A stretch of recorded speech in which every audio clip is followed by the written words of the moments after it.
అక్షరోరోహితో మార్గో హేతుర్దామోదరः సహః మహీధరో మహాభాగో వేగవానమితాశనః.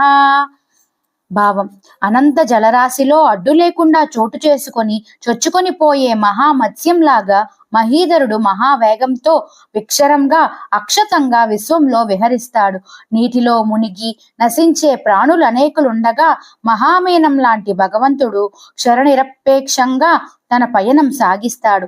ఈ స్వచ్ఛంద గమనానికి మార్గం దానంతట అదే ఏర్పడుతుంది. అన్నింటికీ మూలకారుడైన దామోదరుడు అందరినీ అతిశయించి పురోగమిస్తాడు.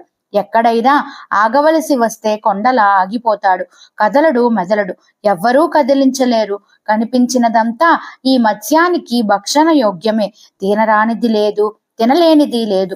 ప్రళయకాలంలో కూడా ఈ మత్స్యానికి క్షరం లేదు. ప్రళయం చివర మిగిలేది ఈ మీనం ఒకటే. గమనంలో, సహనంలో, విజయంలో, అభయంలో అన్ని విధాల ఈ మత్స్యం అవ్యాయుడైన ఆదిదేవుని అవతారం.